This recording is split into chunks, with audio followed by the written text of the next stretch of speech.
Board exam देने जा रहे हो तो ये वीडियो जरूर देख के जाना, क्योंकि मैंने आपको लेटर राइटिंग में 5 मार्क्स दिलाने का ठेका ले रखा है। जी हाँ दोस्तों, जैसे कि आपको पता है कि लेटर राइटिंग जो होता है हमारे 5 मार्क्स के पूछे जाते हैं। 2 क्वेश्चंस मिलेंगे, एक फॉर्मल लेटर पर और एक इनफॉर्मल लेटर पर। बट बात करें कि how to write a letter in English in easy way, तो बहुत ही आसान तरीके से मैं आपको फॉर्मल लेटर और इनफॉर्मल लेटर सिखाऊंगा, जो कि कल ही के एग्जाम में आपके बिल्कुल छपने वाले हैं। मींस कि आपको 5 में से 5 मार्क्स बहुत ही आसानी से मिल जाएंगे। तो चलिए शुरुआत करते हैं। मान के चलो कि आप अपने बोर्ड एग्जाम में बैठे हो, तो सबसे पहले क्वेश्चन पेपर को देखते ही अपने आप में चले जाना क्वेश्चन नंबर 4 पे। क्वेश्चन नंबर 4 में 2 क्वेश्चंस दिए जाएंगे, ए और बी।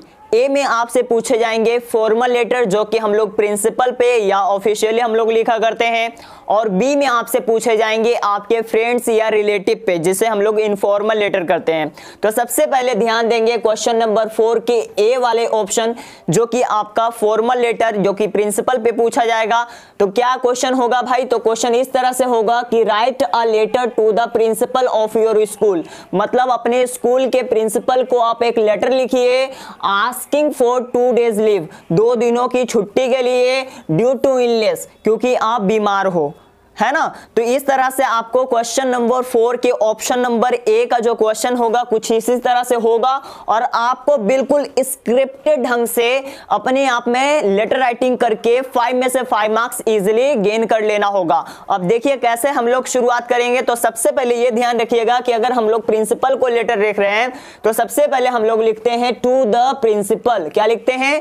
To the principal. उसके बाद हम लोग लिखेंगे 10+2 XYZ स्कूल। यहां पर XYZ स्कूल लिखने का मतलब यह है कि जब हम लोग एग्जामिनेशन हॉल में होते हैं तो अपना स्कूल का पूरा नाम नहीं लिखा जाता है, इसीलिए हम लोग XYZ स्कूल लिखेंगे एंड अपना एक एड्रेस लिख देंगे, गांधीनगर पटना। तो मैंने लिखा क्या भाई? To the principal 10+2 XYZ school Gandhinagar Patna. उसके बाद हम लोग डेट को भी मेंशन कर देंगे। तो कल का डेट क्या है भाई? 5 फरवरी 2024। तो हम लोगों ने डेट को भी मेंशन करा, ठीक है जी। उसके बाद चले आना है नीचे, और नीचे लिखना है हमें सब्जेक्ट को। बात यह है कि सब्जेक्ट मिलेगा कहां से, कैसे पता करेंगे कि कौन सा सब्जेक्ट है? तो ये आपके क्वेश्चन से मिलेंगे। क्वेश्चन में जैसे ही आप चले जाओगे आस्किंग फॉर, वहीं से आपको सब्जेक्ट मिल जाएगा। तो आस्किंग फॉर 2 डेज लीव जो है ना, ये आपका सब्जेक्ट बन जाएगा। तो आप बिल्कुल हूबहू सेम टू सेम यहां पर छाप दोगे, ठीक है जी।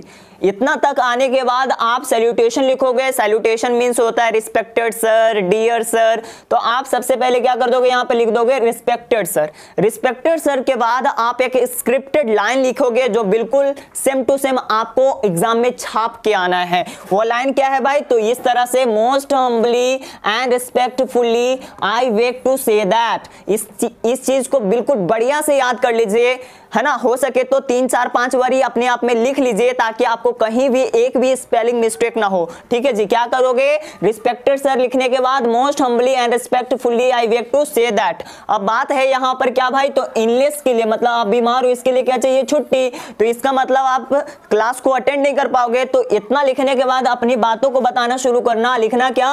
I could not attend the class, मतलब मैं क्लास को अटेंड नहीं कर सकूंगा, मैं क्लास को अटेंड नहीं कर सकूंगा ड्यू टू इलनेस। क्यों भाई? क्योंकि बीमार हूं। क्यों बीमार हूं? किससे?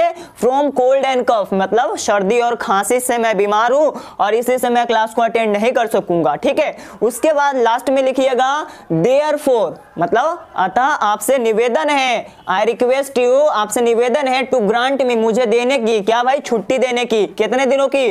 2 डेज लीव, 2 दिनों की छुट्टी देने की।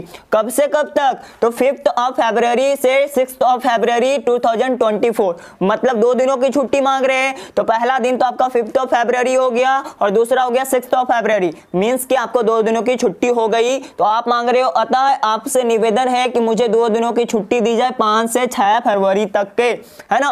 उसके बाद में आप लास्ट में लिखोगे I shall be grateful to you for this। इसका मतलब हो गया इसके लिए मैं आपका सदा आभारी रहूंगा। क्या लिखोगे?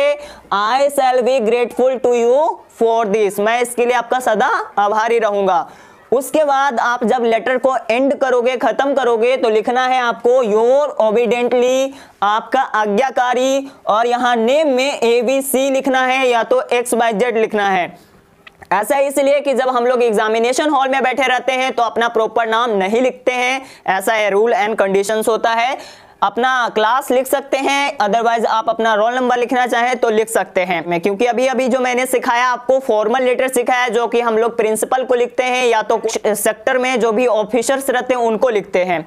अब बात कर लेते हैं इनफॉर्मल लेटर के बारे में। तो आपको तो पता हो ही गया होगा कि जो आपके क्वेश्चन पेपर के क्वेश्चन नंबर 4 होगा उसमें 2 क्वेश्चंस मिलते हैं, 4 क्वेश्चन का ए ऑप्शन और बी ऑप्शन। तो बी ऑप्शन में क्या मिलेगा, तो इनफॉर्मल लेटर मिलेगा। तो इनफॉर्मल लेटर किसको लिखा जाता है, या तो रिलेटिव्स को या तो फ्रेंड्स को। तो मान लीजिए कि आपको फ्रेंड पे मिल जाएगा इस तरह से कि write a letter to your friend, आप अपने दोस्त को एक पत्र लिखिए आस्किंग हिम, उससे पूछते हुए to come and stay with you, कि वो आपके साथ आए और आपके साथ रुके आफ्टर द एग्जामिनेशन खत्म होने के बाद। मतलब आप अपने दोस्त को एक लेटर लिखिए और ये पूछिए कि जब तुम्हारा एग्जाम खत्म हो जाए तो क्या तुम आओगे, हमारे साथ रुकोगे, इस तरह से। तो ये आपका लेटर मिल गया। अब लिखना शुरुआत करेंगे कब, कैसे भाई, तो सबसे पहले अपना एड्रेस लिखेंगे। क्या लिखेंगे, अपना एड्रेस, मतलब आपका जो भी एड्रेस हो आप उस एड्रेस को मेंशन कर दीजिएगा।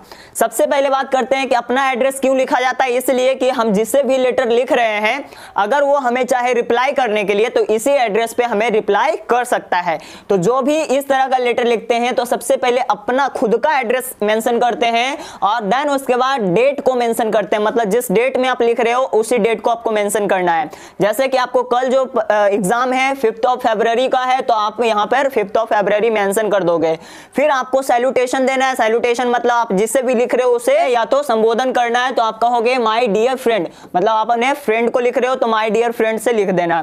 फिर यहाँ पर कुछ रटी रटाई से स्क्रिप्टेड लाइन है जो कि आपको रट लेना है, घोंट लेना अपने आप में, 3 4 5 बारी प्रैक्टिस कर लेना है और तब जाके अपनी बातों को रखना है। गौर कीजिएगा, वो लाइन है I am very well here, मतलब मैं यहाँ पर कुशल मंगल हूं, एंड आई होप दैट, और मैं उम्मीद करता हूं you will be the same, और तुम भी वहां कुशल मंगल होगे।